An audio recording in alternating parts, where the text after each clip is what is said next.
उसने कहा, मैंने सुना है प्रभु कि आपका जो ये चरण है इसमें बहुत पावर है। पत्थर की शिला थी अहिल्या, उसमें आपने सटा दिया तो एक सुंदरी स्त्री बन गई। हे प्रभु, मेरी जो नैया है ये तो काठ की है, पत्थर की नहीं। जब पत्थर स्त्री हो गई तो मेरी नौका क्या होगी? ये भी एक स्त्री हो जाएगी। चिंता है प्रभु कि मेरी नौका यदि मुक्त हो गई तो मैं क्या करूंगा? मैं तो बेरोजगार हो जाऊंगा ना।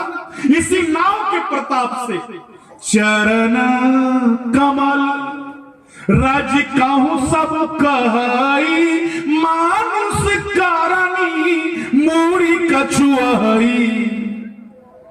प्रभु चरण कमल पखारने दीजिए, क्योंकि यदि मैं चरण कमल नहीं पखाड़ा ना और आपने स्पर्श कर दिया तो ये नाव भी स्त्री हो जाएगी और एक पत्नी का पेट में ठीक से भरण पोषण नहीं कर पाता हूं तो डबल स्त्री हो जाएगी। तो मैं कैसे दोनों को खिलाऊंगा पिलाऊंगा?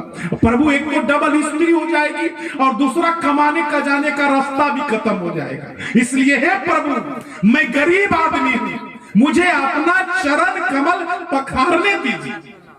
तो राम जी लखन और सीता की ओर देखते। क्यों देखते हैं? मुस्कुराते देख करके। देखने के पीछे रहस्य, क्या रहस्य? केवट ने क्या मर्म जाना था राम जी का, वो अंत में बतलाएगा कि मैंने आपका ये मर्म जाना। ये केवट भी राम जी से चरण मांग लिया।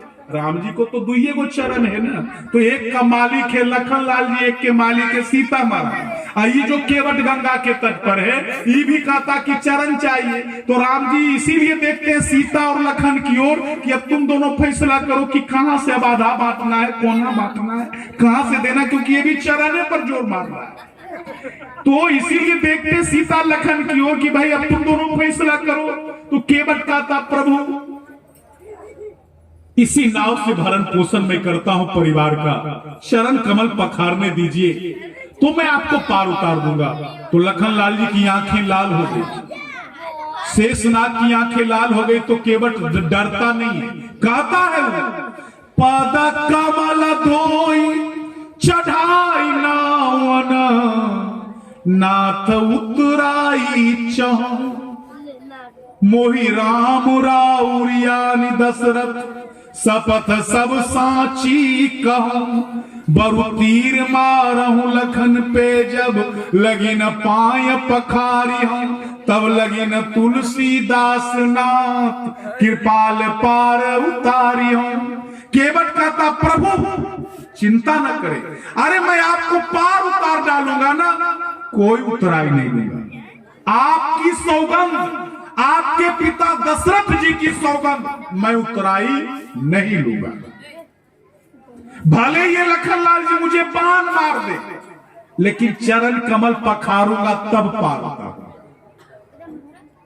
तो गोस्वामी जी ने लिखा, सुनी के बट के बैन, प्रेम लपेटे अटपटे, बीस करुणाएन, चितय जान की लखन तन।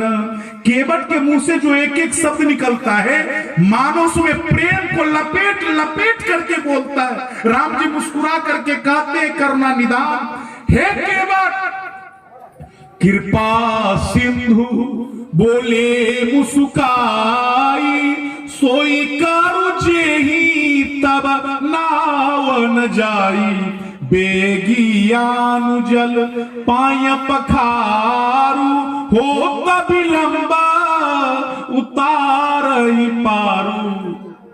राम जी कहते हैं, केवट विलंब हो रहा है, जल्दी से मुझे गंगा पार करा दो। तो गंगा जी के तट पर ही दोनों खड़े हैं ना, सब लोग गंगा जी के तट पर खड़े। राम जी केवट से प्रार्थना करते, निहोरा। गोस्वामी जी ने लिखा, जासु नाम सुमिरत एक बारा, उतरई नर भव सिंधु अपारा।